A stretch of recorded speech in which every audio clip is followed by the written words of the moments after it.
Hey there, action fan, it's Avatar Review Time, and today I'm looking at Legend of Korra, Kuvira's Gambit. The episode begins with the good guys getting ready for the coming attack. Prince Wu's optional evacuation is now a mandatory evacuation, and Varric, along with the newly arrived Zhu Li, is working on getting a gang of flying mecha suits up and running, while General Iroh sets up a perimeter. But the plan to just sit back and let Kuvira attack whenever she wants may not have been the best idea because the evil Empress got herself a Jaeger. Well...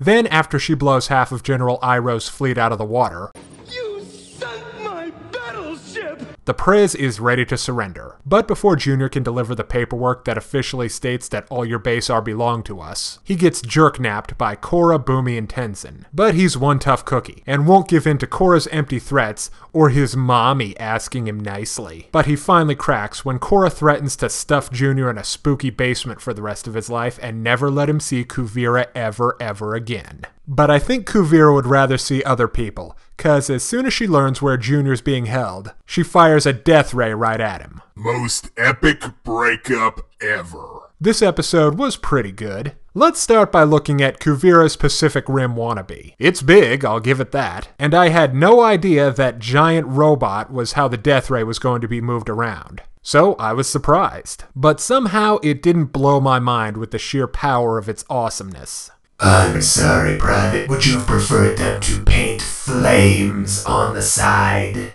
Well, it couldn't hurt. I think part of the problem with it is they kept it too secret. For something that big, I think it would have been appropriate for them to drop a few small hints or something. Like maybe those escaped prisoners were being forced to build something, but they didn't know what. Also, it's not the coolest looking giant robot I've ever seen. Its head section looks a lot like one of those cute little pit droids from Phantom Menace. Also, it doesn't have enough moving parts to really look like a building-sized machine. Finally, the giant mech suit just doesn't move right.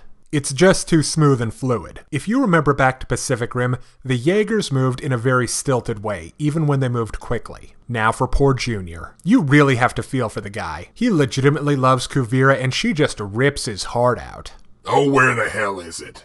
Doggone it. I had a violin around here and I was gonna play it all sarcastic like. Would have been hilarious. Come on, Sergeant. Junior was almost killed by the person he cares about most. I think that's the kind of thing that deserves a little sympathy. Private, as entertaining as I find your fruitless endeavors, perhaps you should move on.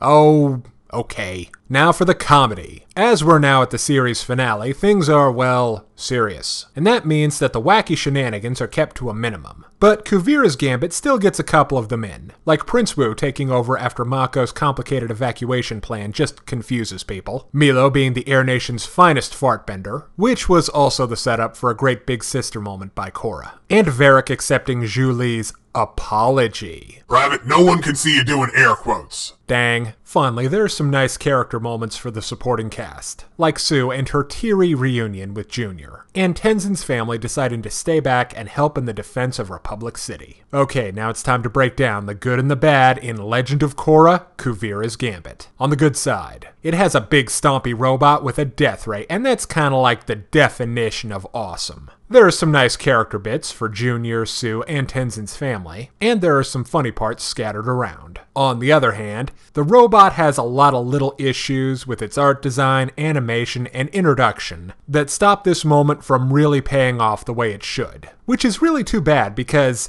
centerpiece of the episode, you know what I'm saying? But that's not going to hold this episode back too much. So I give Legend of Korra, Kuvira's Gambit a 4 out of 5. If you're interested in more reviews of anime, movies, TV shows, comic books, or video games, check out my channel on YouTube at StupidPrivate913, or find my Facebook and Deviantart pages for video updates and more. Thank you for watching. Hey kids, today's show is brought to you by the letter 4 and the number potato! I'm a stupid private.